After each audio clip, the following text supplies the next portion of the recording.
welcome back to the Final Whistle Podcast, people. I am Javon, and today we present to you another episode of the Sideline View. But before we get started, before I bring the guys in here, please remember to like, share, comment, subscribe, and hit the notification bell to get notified for when I upload a new video. Before I get started, Marshall is here. What's up, Marshall? How you doing? Big up, man. A lot more calm, ready to have a rational discussion on Chelsea today. Question mark on that one. But yeah, I'm calmer now than I was. Obviously, the last few days were rough in terms of being a Chelsea fan. In fact, the last month has been rough. It's been rough since Christmas, to be honest, of being a Chelsea fan. So listen, man, at this point, it's just keeping your head above water. Yeah, most definitely. Robert, what's going on? You have a lot to answer for, and you're gonna have to explain a lot of your tweets. You're rattling everybody in this fan base, bro. No, man. We're not accepting it. No, I'm good, man.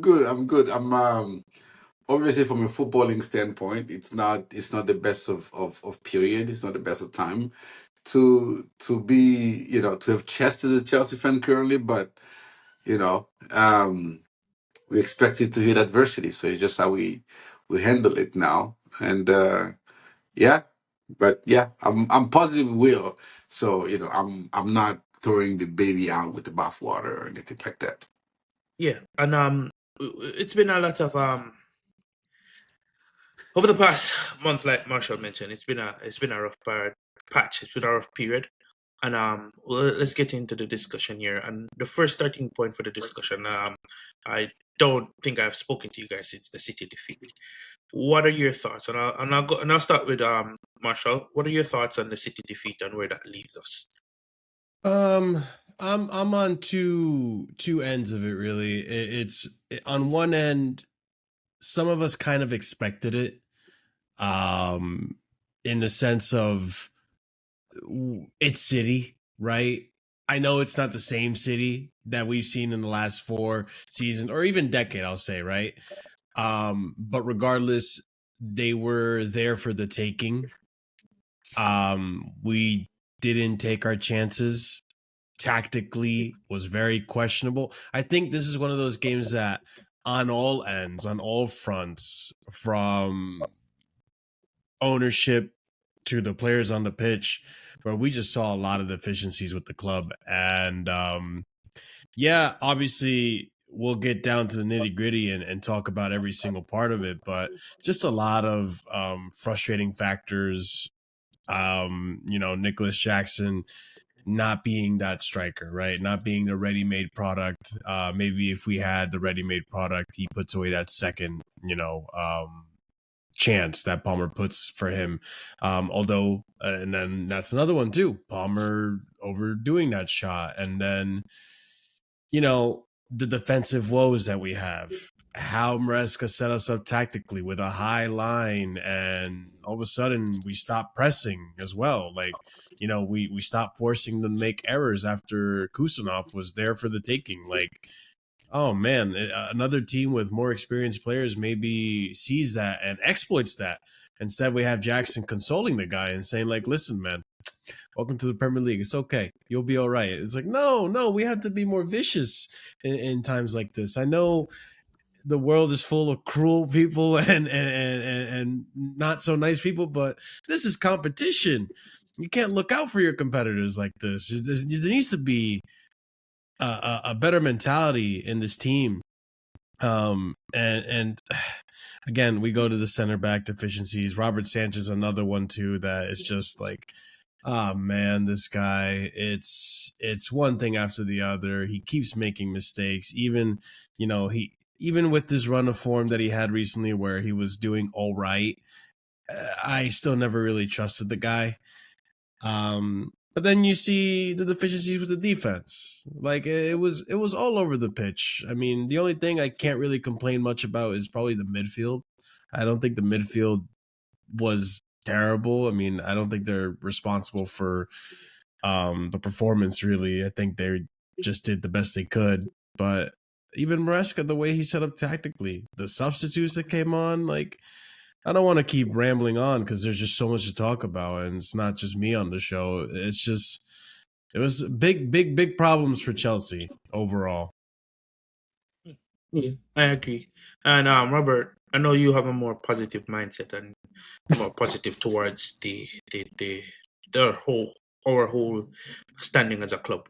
Um, Yeah. what are your honest thoughts on where the club stands after that City defeat, and your thoughts Oh, on the City on defeat? where on the defeat, the game itself. Hmm. I think it's one of those where on the day the entire team performed below par. I think the only person that probably could come out of that game with somewhat of some dignity is Cucurella, in my opinion. He's the only one who kind of semi did his job. Everybody else, from Caicedo to Enzo to Palmer to Nani to Sancho to Jackson, even Reese and Chalobah and Levi, and the goalkeeper. Everybody was just poor on the day. Um, and I think it was from Moresca on down. We gave too much respect to City. I think as soon as we scored our first goal, and it was kind of in protection mode rather than killing. Like, you can see the Jackson and Palmer chance. As soon as that got squandered, you can see City's like, oh, these ones gonna lose their heads, and the City fans starting, they got louder, and they start cheering on even Kusanov, even when he was making a mistake, they kind of keep cheering him on, and he kind of grew into the game. And Bernardo Silva came and started kind of picking up the ball from deep and started dictating the game a little bit more, and that kind of took us out of our comfort zone. But it was a game where I think we're playing a high line, but we weren't pressing as aggressively as we should have with the high line, which is a recipe for disaster. You can't play a high line unless you are applying maximum pressure, or you're pressing extremely hard. And so it was like, our attack was weak, our defenders were weak, the goalkeeper was weak, the midfielders were okay. But I think the only person that kind of come out of that game saying, "Well, I did okay," was Cucurella. Even if he wasn't at his best. And so, it's just it's a young team.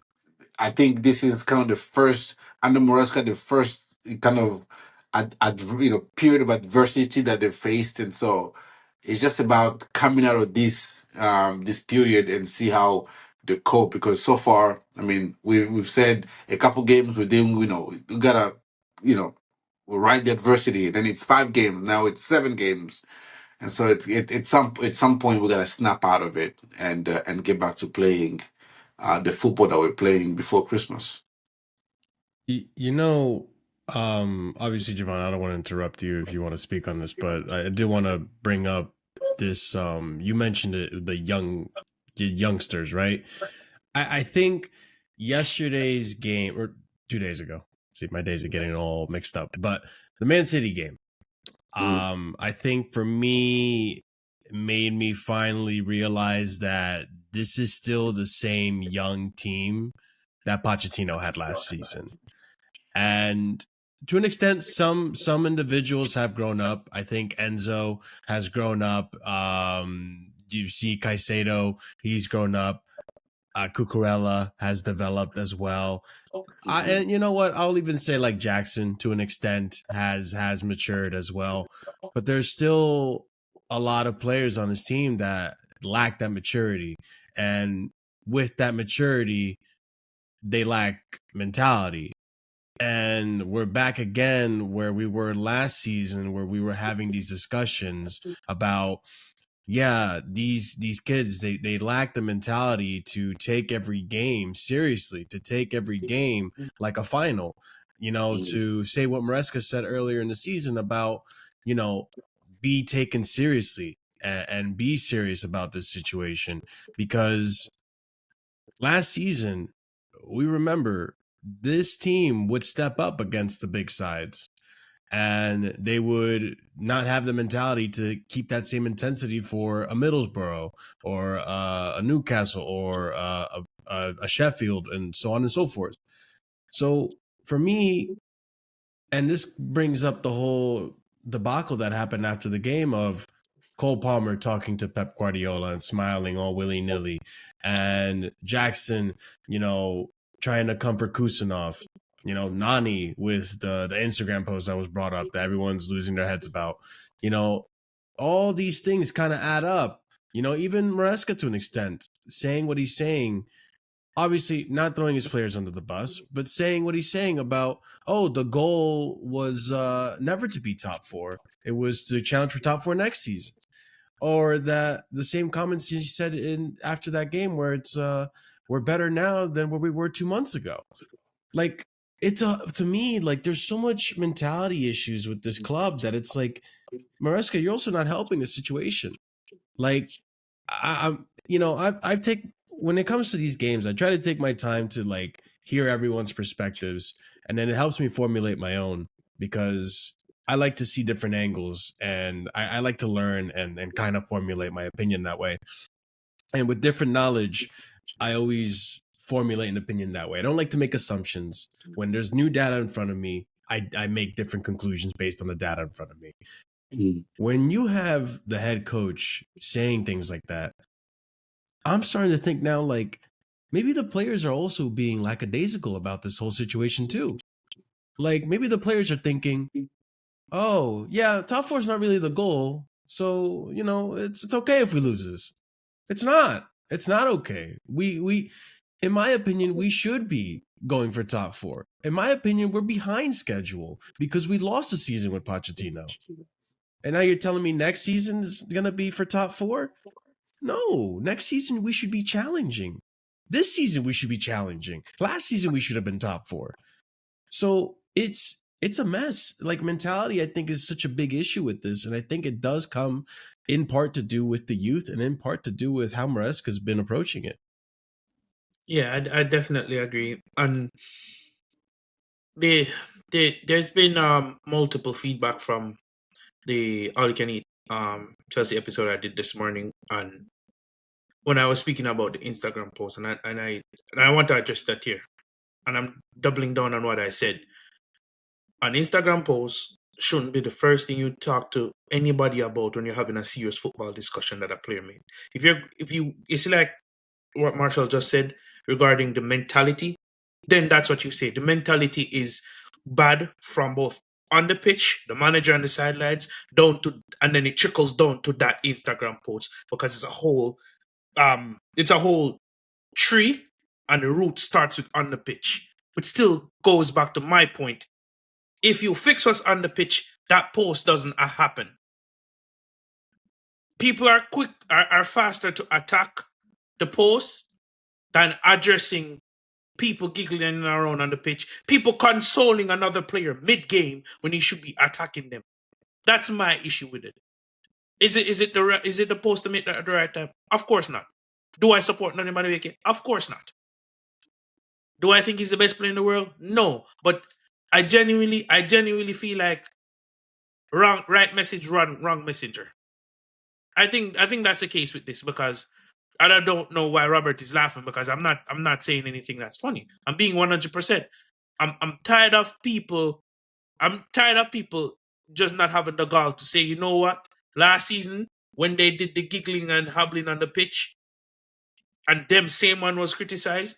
This season, when you see another player do it, it's okay because Cole Palmer and he's the best player at the club. That if you're going to talk about mentality, that's not a part of the mentality that you want. Then you see how you just contradicted yourself. So when it comes on to that, I'm more concerned about the performances on the pitch. Not you keeping a man on side. You consoling a player that you should be trying to kill, metaphorically, on the pitch. You not being able to realize the goal is open. Let me just redirect the ball on target that could put us 2-0 up and strengthen our position in the game. The drastic drop off in the second half. Those are more important to me than a simple Instagram post. And that's the last thing I'll say about that. Now, Oh, let me get Robert's thoughts on it. I'm sorry, I don't want to skip past Robert. So yeah, I mean, I the whole Cole Palmer talking to Pep after the game. I mean, we've seen Pep talk to dozens of players after the game, win, lose, or draw. The whole Jackson tapping, Kusanov on tapping him up. The whole Noni Instagram post, guys.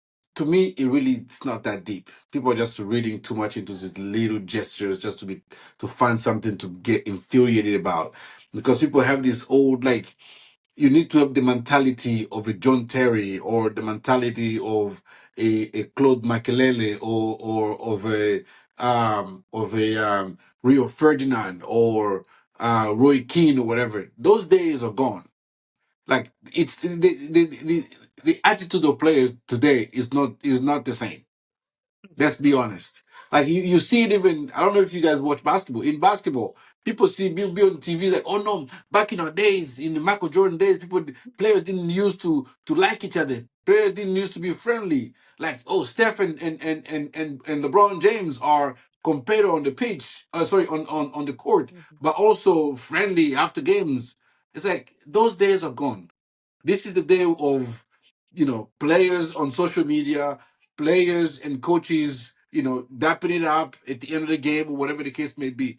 It just happened. It's not real. I think people are just looking for a little excuse to get mad over something that's really insignificant. The fact of the matter is, we didn't win the game.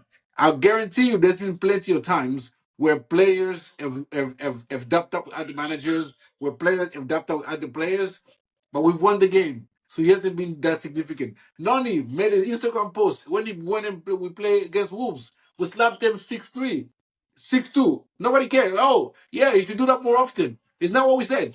He should do that more yeah, often if he's gonna go and score a a hat hat trick. trick. And so it's like people are just looking for a reason to be mad. Obviously, we lost the game. People are gonna be emotional and all that. But it's just taking. Oh no, we used to have killers. No, this person would have done that. Or old Chelsea, the mentality. Like it's just today's environment. Players are not that. Players are more homey with one another. Managers Mhm. are more homey with players from different teams than they used to be before. It really is not that. I just think people are just looking for But a more opportunity to get pissed off, to get mad at the whole mhm. situation for no reason. I agree because I've quite frankly I don't think it's that big of a deal really. Like at the end of the day, it's at the end of the day, it's a game. They get paid and all this and that. There's this the more simple outlook on it, right? And what Robert was saying there with the fans, and I think that's a key point with your point, Javon, and with Robert's point.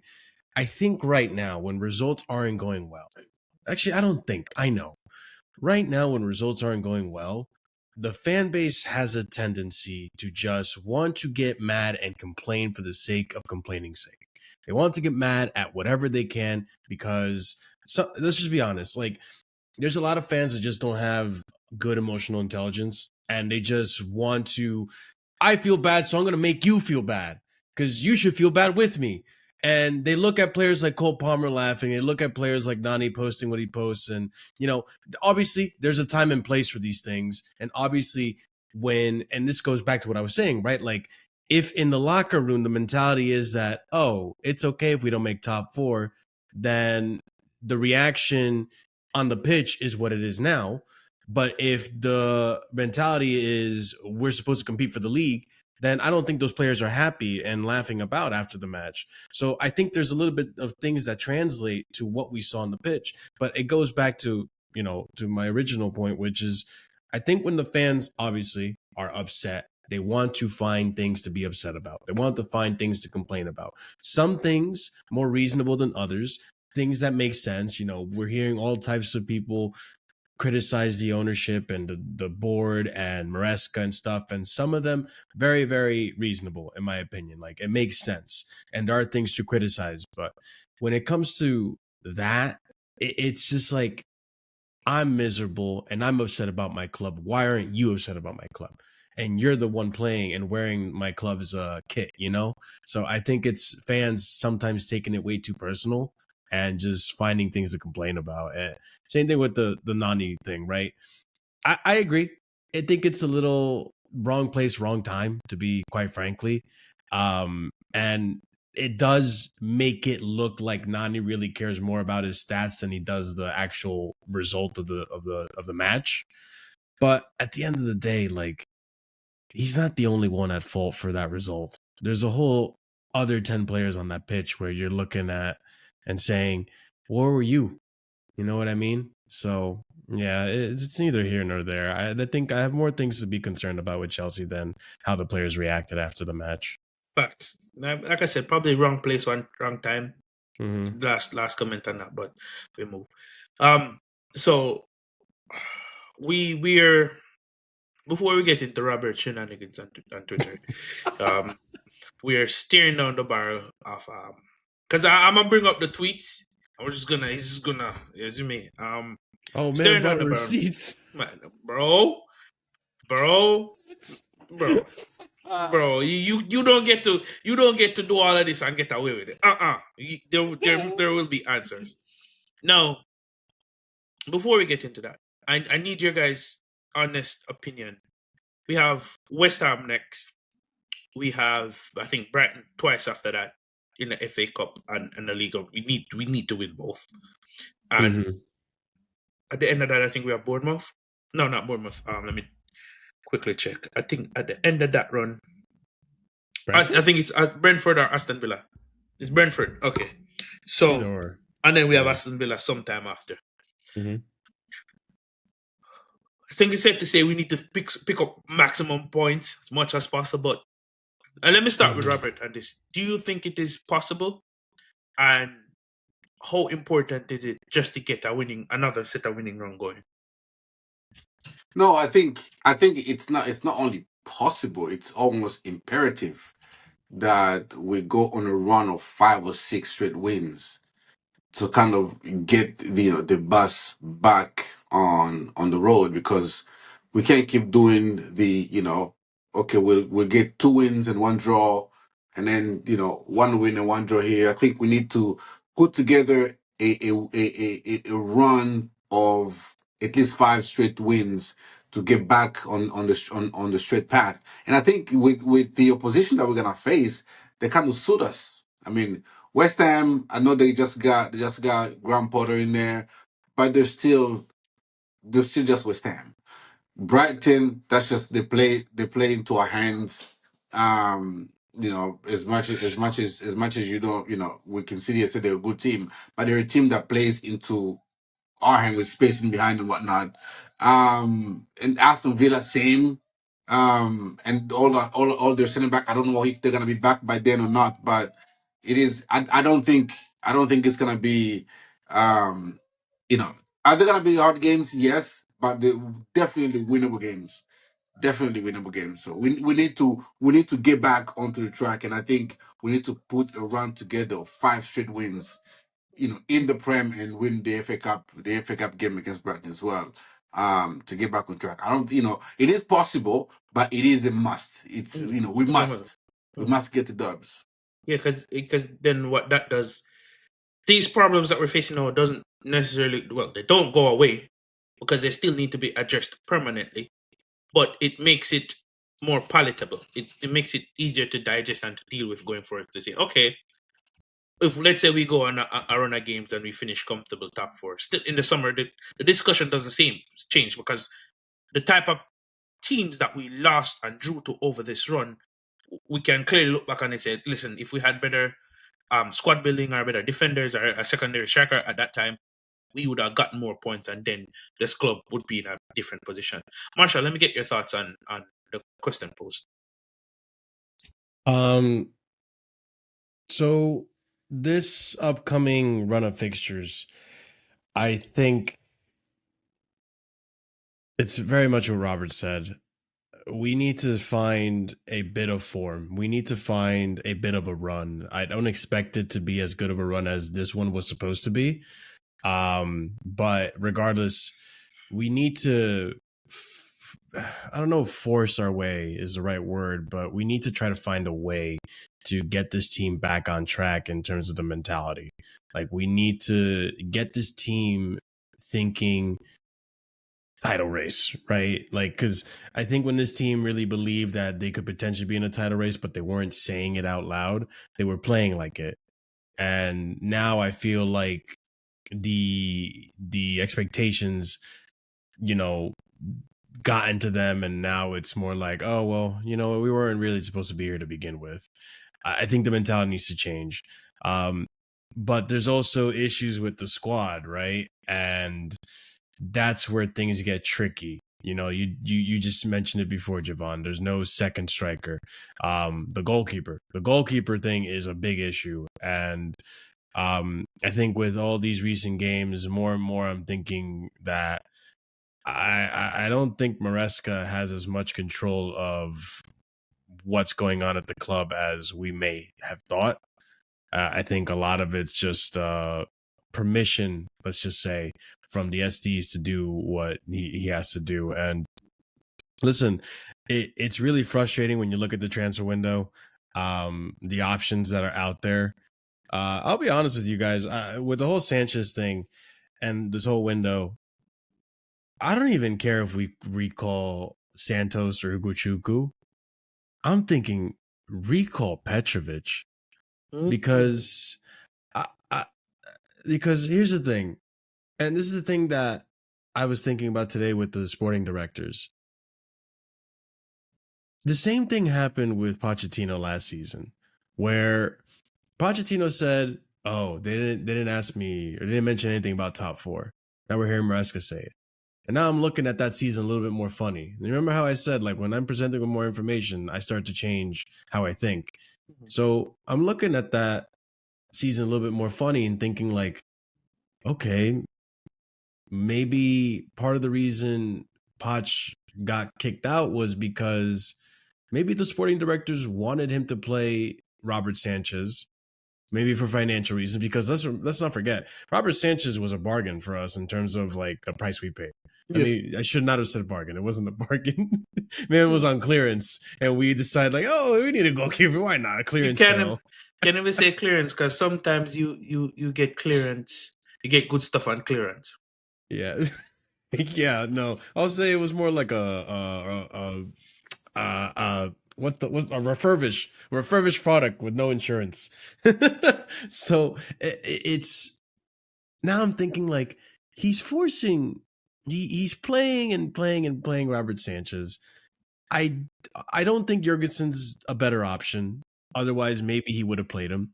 Or maybe the sporting directors are telling him, listen, we need you to play him. Kind of how João Felix was supposed to be like, hey, I know you don't like João Felix, but you can make him better. So please take him. Maybe they're saying the same thing like, hey, I know Robert Sanchez isn't Hermanson, but you can improve him. And then I'm looking at Petrovic like, but you have Petrovic there. Mm-hmm. No. Petrovic, we're going to sell. He's going to Strasbourg. But I can improve him. No. He'll go to Strasbourg. And now you're looking at what he's doing at Strasbourg, and I'm thinking, wait, he's doing the ball. Like, Robert, I don't know if you've seen it, but Petrovic's stats, ball playing, have been pretty good at Strasbourg. And I'm thinking, why couldn't you... Most progressive passes in the league. Why couldn't you do that with Petrovic this season? You're a coach. You're supposed to improve the players, right? So why couldn't Petrovic been that option? So now I'm thinking like, because I genuinely think with the midfield, we can probably get by. It's not ideal, but I think we can get by with what we have. Like I said, it's not ideal. It's dangerous. But the goalkeeper thing, man, that's a problem, man. It's a really big problem. So you know what this means, Marshall? What? The court calls the stage. Calls to the stand. I'm sorry. The court calls to the stand. Robert. What'd you say, Robert? Brother. What'd you say about you have been brought on charges of... No, he doesn't get to speak it. He's been brought on charges of being overly positive. He's brought today on charges of being a waffler, nonsense steak, and rattled in the souls of this fan base. And I've been speaking to some of the Chelsea fans, both at the high level, both in content creation and at low level. These men Look not at him liking biting what you're shape. putting down. And I'm going to start here. The court comes. The court says, do you deny this specific statement? Axel Disassi does not get bullied like that by Haaland. In saying this, you are saying Axel Disassi would be a better fit at centre back than Levi Colwill. You may proceed to defend your point. Do I think for that specific Man City game, Disasi would have been a much better defender against Erling Haaland? 100% believe so. For that one game, because hey, we have evidence. This is not speculation. We have evidence. The last time we played against Man City, who was man of the match? Can anybody remind me who the man of the match was? I Axel genuinely don't Disasi remember. was man of the match. Did Haaland score in that game? No, he didn't. It was I believe it was a Rodri shot from outside the box that beat us in that game in the I think 87th, 80th minute. Yeah. Mm-hmm. Deflected off Disasi, of Cassidy. Yeah. Disasi in that game had 16 blocks to interception in that one game. His progressive passes were outstanding in that game. Even it's not me, Last season. the great Peter Drury. Every time he was clear the ball, say the imperious Axel Disasi. Not my words. Peter Drury, my friends. Huh? Okay.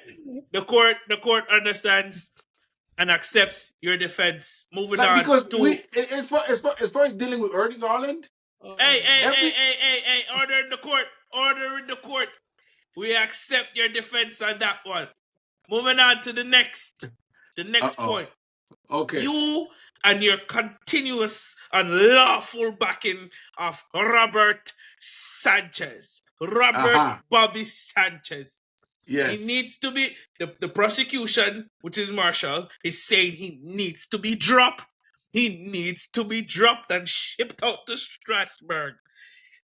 Why do you continuously defend this man? And why, when Maresca comes out with crappy statements, you are the only one in this court being the entire Chelsea fan base, stands up and defends him? When it's clear as day, you just gave statistics to defend Axel Disassi. So you think me giving you that easy win for Disassi is not gonna come back and bite you? Please defend your point. No, on Robert Sanchez, obviously he's been poor as of late. That goal against Man City, that's inexcusable. That's not, I can't defend that, even as I defend him on most instances. Now, people like to say he's get him out because he's one of the worst goalkeeper in the league. Do I think he's one of the worst goalkeeper in the league? No, I do not. Do I think Sanchez is a net positive for us? I believe so. He has won us more games and more points than he's lost. Than he's lost us. He has won us single-handedly, I believe, about 7 points by himself. You can go against Bournemouth. That game he won us. You can go against Nottingham Forest. That game he saved us a point. You can go against Aston Villa when Oli Watkins was 1v1. The game was 1-0. And we know what happens when we lose a lead in this team. Like if that goal goes in, if Robertson does not save that, that game is completely different. There's plenty of occasions that even his worst game against Man City, Liverpool did misanticipated the ball and gave, who was it? Was it Phil Foden a 1v1 against Sanchez and he saved it. Even in his worst game, he still came out. He still did something. So the same stats you just quoted goes against you because he's the number one culprit leading to most goals in the league. So you know what that says to me? Someone can give you this, but if they also take away this, you're left with this. 0. So saves us 7 points. gives away 7 points. No, he hasn't. Yes, he No, has. he has not. No, he has not. He's Give me the 7 points he's lost us. no. I gotta give you a yellow for that one, Robert. I'm sorry. Thank you, sir. My friend, I can't give you that one. He's cost us a lot of points. He's cost us, I would say, almost 15 points already. He's cost us goals. But the goals against Brighton, we didn't lose. Against what's the mistake he made against what's the game we Arsenal. just won recently? The game before Man City. Who was it? Who did we just play before Man City? Wolves. Yes, he made an error against Wolves. We didn't lose. That's my point. He's cost us goals. But as far as games, he saved us 7 points. He lost us 7 points. Liverpool, this game, and that's just the only two that stood out. The two goals scored at Liverpool, he could have prevented it, but he didn't. Argue with someone else. No. Man United. Thank you. Keep going. No. I'm trying. This is the mistake we're trying to do. See that this is where we overdo it. Like against but United, it's true. Against Liverpool. It's true. Against Liverpool, who gave the penalty away? Liverpool, right? Against Liverpool. How was the penalty? No, Javon. Against Liverpool, how did Curtis Jones find himself 1v1 against Sanchez? Sanchez Let me let you speak and then I'll go. Because I'm going to show you how you're defeating yourself. Because cool. If you're a competent goalkeeper, you are the last line of defense.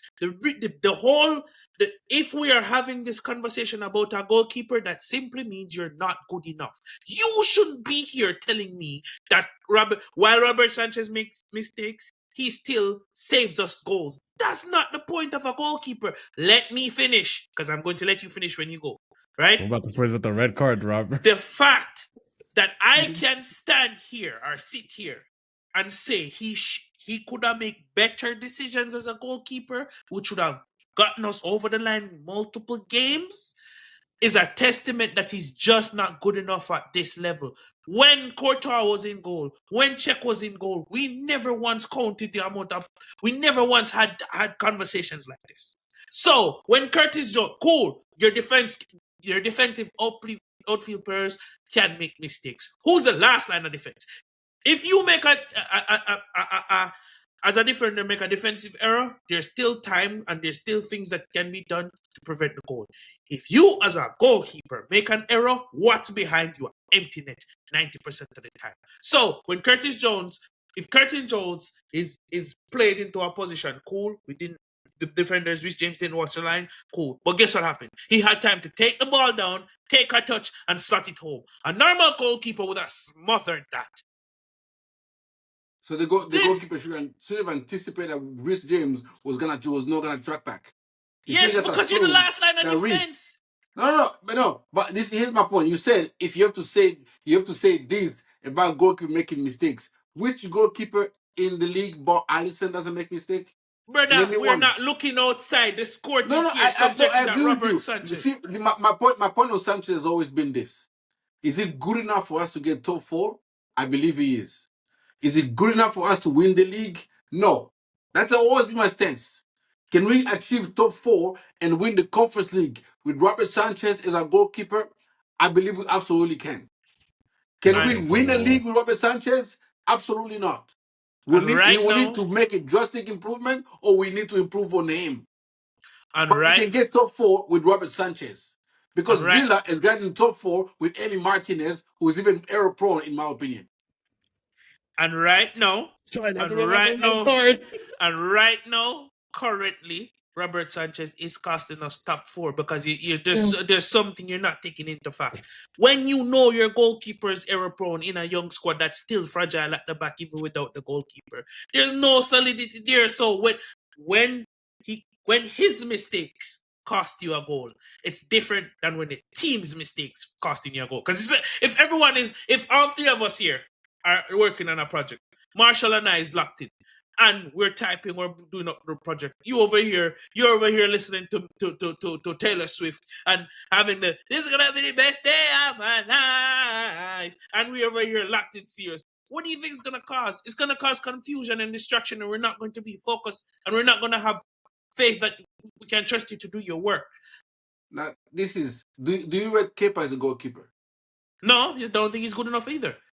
Do you think Kepa has been a good goalkeeper this season? Honestly, no, I don't rate him. No, No. I'm not. I didn't ask you. Do you think he's been good this season? he's been average at best. He's been average at best. Yes, Well, at the beginning of the season, who did you rate higher, Kepa or Sanchez? none of them. Two of them in the bin. No, Two no, no, both. no. Yes, I know. I'm giving you two options. Who did you rate higher, Kepa or Sanchez? And that I'm giving you a genuine answer. 0 and 0 is equal to No, 0. no, no. One. No. Let's say there's only two. We need a goalkeeper. Those are the only two options you can put in goal. Who do you put in goal, Kepa or Leave the goal Sanchez? empty. Leave the goal empty. We having a serious. We having a conversation here. You want Let's to be leave real. it alone? We're not answering the question, bro. if I had to pick between the two, I'm Kepa. Why? Simply because his bozo gene is different from Sanchez's bozo gene, right? So, all right, my biggest thing with Kepa was personally was you could anywhere outside the box you could crack a shot. He was going. That was my biggest thing. That was my biggest thing. But he wouldn't give the ball away to random opposition players when you're trying to play up from the back. If we were more so a ball dominant team, we would have more of the ball than the opposition player. So I would have went with Kepa. Simply See, now, because playing out from the back, he's not going to pass it to someone in a red shirt when we clearly wear blue. but anybody shooting from outside the box on target is going in, right? Okay, See, okay. you're giving me 0 and 0. Fool. The point I'm trying to make is this: the reason Kepa has been a decent goalkeeper this season is because he's got two decent centre back in front of him. You're gonna give me somebody who's 19. Hoysen, he's 19. And Zabarni is got what, 26 or something, or 25, 26. He's had decent, good centre back play in front of him and consistent centre back play in front of him, which is in turn has allowed him to be protected even more. There's no goalkeeper in this league who has faced more 1v1 than Robert Sanchez. 1v1 opportunities. And the No, mistakes I'm not talking about has nothing to do with 1v1. Some majority of the mistakes comes from him not being under pressure. I agree. He's mistake prone. Again, I've said, can we get top four with Robert Sanchez? Yes. You don't need an elite goalkeeper to make top four. We can make top four with Robert Sanchez. We can make top four with the defenders we have. Because our midfield in our attack is just, I believe is great. But can we win the league with Robert Sanchez? No. Can we win the league with this defense? Absolutely not. The two areas that we need to upgrade on if we need to compete, if we have to compete for the league. Listen, and we'll end on this because you have more charges to answer. At the end of I was going to the bring day, evidence to the court. he's not good enough, and nothing you will say will convince me because I get it if your errors stem from a systematic issue. These errors stem from him, bro. It's from him and no one else. That's it. The court moves on. We need to know why are you backing the transfer of Alejandro Garnacho? Oh my days! Why did you post on Twitter? They clearly see something that we don't. So let's give him a chance or something like that with the stupid yellow smiling emoji with the shades on. That is a part of the charges. No, the Garnacho deal is this. I believe we need another left winger. We need clearly somebody with pace, and we need somebody who's a goal scorer above anything else. Now, say what you think. Say what you want to say about Garnacho. He's a tenacious winger. He's fast. People say, he can't dribble. We don't need a dribbler. Salah cannot dribble. Saka's dribbling percentage is low as well, but they're effective. Garnacho is an effective winger. He will get you goals. He will get you assists. He's young. He's fast. He's tenacious. He presses like a demon, and he tracks back. He works off the ball very well, and on the ball. Like in my opinion, if Garnacho had been on the pitch yesterday against Man City, Nunes and Kusanov would have had bigger trouble than what Sancho gave them. In my False. opinion. Eject him. Where's the red card? In my Ref. opinion. Ref. No. Let the play go. Let the play Ref! continue. Let the play Ref! continue. Ref! Advantage. And so This is and a so disgrace. and so for Garnacho, last season he was Man United's best player. He was in the same team with Jadon Sancho. Don't do He that. Don't do took that. Don't do that. Don't do that. Don't do no. that. You can Don't do add that. context what you want or not. Ref. You're allowed this. Are you He was- allowing this nonsense? Warning. The Jadon Sancho comparison's over the line. Warning. We know why Jadon Sancho wasn't playing. Warning. Well, be that as it may, okay. Now, am I concerned about his attitude problem? Yes. Also, the last few times where we've been linked to an attacker or a player or a striker, that us as a fan base have been looked at like, no chance, no way. 6 months later, we've regretted and said, you know what? They knew what they were doing. We started with Anthony Gordon. We were like, no, don't bring him over here. He's crap. Today, all of us will take Anthony Gordon. John Duran. Oh no, what a Villa striker? He can't even get game time. Because you know, no. Denied. I hate to do this, bro. Hold on. You know why you're denied? Let me do it one more time. You know why you're denied? It's because Why? at the time where we were linked with those players, they didn't show us anything of what they can do. We've seen Garnacho with games given. Your boy Mudryk has better stats than Garnacho with more games played. If you don't believe me, go to the Premier League. Go to the Premier League app and compare the two, and you will see what I'm talking about. When you consider the ratio between games played and minutes played and output, Mudryk has a no, better it's a ratio. percentage. Okay. Okay. All right. Robert, okay. if you play no, we're not doing this. Marshall, if you play 400 games and score 400 games and you score 250 goals, but I play 40 games and score 38 goals, who has the better ratio? Me or you? Who played the more games? You did? You play 400 games, you score Okay, 100. yeah, you had the better Okay, ratio. so what are we talking about? No, you Garnacho you has can more say, minutes. No, you can say the goal per game ratio is poor. I will give you that. I'm not Do I talking think goals. I'm just giving you an example. No, I'm talking the entire stats wise. Mudryk would Yes. have a better ratio in the Premier League. No, again, you talk to somebody who rates Mudryk. If you to give me Mudryk or Garnacho, I'll take Mudryk every day because I rate Mudryk that highly. That's me. Now, Mudryk is out of the He question. said highly, you know. He said with highly. Mudryk, He said highly. You know. I do. Mudryk is out of the question. We've all sit here and said, only if we could have somebody that could come on that left wing for Jadon Sancho. Somebody with more pace, somebody who's more ruthless, who can score goals. We don't have that. It's the profile that we need. You can tell me that Garnacho does not, will not give you Salah level of goal per game ratio. But there's no way you're gonna sit here and convince me that Garnacho as a left winger is a more me, goal scoring threat than Sancho. No one wants to sit there and convince you. No one wants to die on that hill, Robert. And I'm gonna be honest with you. You doing this for Garnacho, I think it stems from you just having a lot and too much faith in the sporting directors, because you cannot tell me that Garnacho is going to come on and affect us where he walks into that starting 11 and gives us more goal. And for $70 million, you have to be walking into the starting 11, and it's not okay and acceptable for us to have a glaring striker problem, defensive issues, and you spend 70 million on a left. Oh no! I hear you. I want a striker. That should be a priority. But we also need a left winger. We cannot go the rest of the season with just Jadon Sancho. Now you telling me we can make it work. You with Joao Felix? We've seen that. Neto.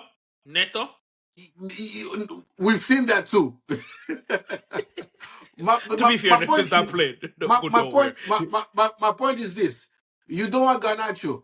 We need a left winger. Give me who do you want instead? I'll take Adeyemi. That's Not gonna lie. realistic. No, I We read were linked with Adeyemi. him. But we No, were linked with him. I would take Adeyemi. I'm telling you, I would take Adeyemi. I would take Sancho because they offer the same thing, in my opinion. I'll take Gittins. Like, Gi- why? There's See a this good thing. option there. Gittins Why do we have to has been quoted 100 million. 100 million Oh, hell euros no. by Dortmund. Hell no. No. People are telling me, oh, Tell is better. Have you ever seen Tell play 5 games in a row? Yes. I mean, No, it's I hard haven't for seen him. No, I haven't seen him play 5 games in a row, but I've seen him play. Yeah, Yeah, he's you've seen him play bits and bits here, but let him play a whole season and see how he performed the whole season. It's cute to come for 30 minutes here and to give you game against a lower, a lower opposition in a cup game that's not important where you're gonna smash them 6-0. That's all fine and dandy. Like when it's crunch time, can Tell be trusted? So far, no. Why not? I mean, Harry Kane's in front of him, and so is. No, he was there before Harry Kane. They bought Sadio Mane, He played was him as a really striker young. instead of Tell. He was really young, though. Like Yes, no, just fair. to come in the middle ground here. I do believe that the Garnacho outrage is a little over the top. Look, I don't want the player. I personally think when it comes to being in front of goal, I don't think he's good. I don't like his attitude. I think his attitude stinks. And if we deny Duran, if it's true that we denied Duran because we thought he had attitude issues, I don't see why Garnacho's the exception. And even in this situation where people don't want Garnacho now, you see how he's acting at Man United when the fans are saying, "Hey, you should improve," and he's crashing out on Twitter and his brother's saying all this and that. Bro, this fan before base you would even eat him alive. They're going to eat him alive. So I just don't think it's a good transfer move for him personally as well. And the other thing too is like the fee. I think the fee is outrageous. Even United fans will tell you, wow, the fact that we turned down 50 million euros from Napoli is criminal. Like that was already a criminal price for Garnacho. I think there is a player there. Like there is a player there that you could probably say on one end too, like maybe he's not playing well because it's United tax. How many times have we already seen players from United go off to another league or go off to another team and all of a sudden they're fine. They're good players. Martial is balling right now. There's not even Martial. You look at Fred at Fenerbahce. He's been doing pretty decently for himself. You look at McTominay and Napoli. Man's first place in Serie A right now. So it's like there is a part of me. It's like, okay, maybe it's United. Look at Sancho with us, and then we don't need to look at any more United players. No, but we've got our United player that came at us. We don't need anymore. Look at even David De Gea. Yeah, David De Gea is another one. So there's arguments for both sides. I do feel that this is something that it could work, it could not. I'd rather not have the player, but if he does, come to Chelsea, I will back him and I will give him a fair shot. Yeah. I don't like the transfer, but you never know. We've been wrong about. Would you swap him straight off for Nkunku? No. No. Because guess what? We're here. No, just no. Because I know the quality that Nkunku possesses. Robert, that's your final warning. Red card, bro. Final warning. That's your second final warning. What does that quality do for us though? The quality that he possesses. We could sell. No. Understand what I'm saying, Robert. It's not that I want to hold him because of his quality. I would prefer to sell him versus a straight up swap. Because I don't think the values of the two players match up is what I'm saying. Not because it doesn't fit with us. That automatically means he's a horrible player. That's what I'm trying to say. The value of Nkunku, who's probably worth that 70 million. Nkunku is worth? How much you think 60, 70 right now. In my opinion, he's a 70 million and player. We could sell him for 60, 70. We are saying we want 70 million. Here you go, Robert. No way. You can have this. I know you want to use this, Robert. Here, you can. You thought Nkunku was worth 70 million. So you're telling me this club will sell Nkunku for 25 million? We bought him for 52 million, and you think he's worth more than when we bought him? We bought him for 52 million. He was on the last year of his contract. Mm. No, he was not. Yes, he was. No, he was not. Comment No, section, check that. Comment section, check that. We're relying on you, comment section. No, but Comments I'm serious. jury. I'm serious. We got him on the cheap because either his contract was running down or something. You're telling me Christopher Nkunku is worth $50 million and Garnacho is worth more. I think they're both worth about 40 million. Ref! This is your third and final warning. It's your third final warning. When I saw that we won 70 million for Nkunku, I was like, whoa, that Even is you were a backing it. stretch. Even I was like, that is we will do really good to get 50 million for Nkunku, let alone 70. I was like, we trying to rob somebody. Exactly. 70 mil right now to Bayern Munich, and we just don't buy Garnacho and put that money into a striker or a defender. Listen, we sold Kai Havertz for more money than he was worth when we sold him. No, I hear you. I can't see why we can't do it with Nkunku. No, but you're missing my point though. How much is he worth? How much you gonna look at sell it this way. His value appreciated, bro. You know when you buy a nice fresh pair of sneakers, a nice fresh pair of Jordans, bro, and you bought them a size a bit too small. You paid 120 for them. Listen to me. You my friend, so I'm gonna give it for 180. Brand new. Fresh after that, his price appreciated. This is not a used car, bro. We're going for Zico.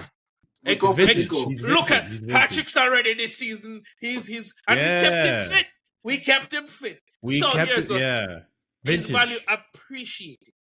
He scored us winning goals against Bournemouth. His value appreciated, bro. You're talking yourself into delusion. The thing was worth 70 million. That's wild. Value appreciated, bro. Because guess what? He has technical ability. There you go. There you go. He has technical ability. There you go. Appreciate it, bro. You know what Garnacho doesn't have? Technical ability. Do you know what Garnacho has? At least he tries. At least PNP, PNPT. Pay some power and try. He will run and he will press. And Nkunku can do that. Or doesn't like to do that. Listen, I'm going to wrap it here. Been doing football content all day. Thank you for joining us on the Final Whistle podcast. Please remember to like, share, comment, subscribe, and hit us up in the comment section. Red card for Robert. You're being sent off. Yeah, you're being sent off. I allowed the flow of the match. I wanted to allow the flow of the match. The match is over. Robert, you're being sent off for dissent. Michael Oliver, you are a disgrace. You surrounded the refs. You surrounded the jury. You will be fined after. Check your mailbox. Check your mailbox. Pay that fee. But yeah, thank you for joining me on the Final Whistle podcast. You can follow Marshall at Casual FC. I think he'll be doing a show tomorrow. Tomorrow's Tuesday, so might be a show maybe. Wednesday. Show Wednesday. Yeah. So tomorrow, by the time you release this tomorrow, yes. Yeah, so by the time I release tomorrow. And Robert will always be trolling souls and I never troll. I only engage and speak the truth. And rattle souls on Twitter. There is more, but we just run out of time. So our next episode, and I might be having a guest that would contest and jostle with Robert, but we'll see in the future. Thank you for joining us. People, bless up with God. Cheers.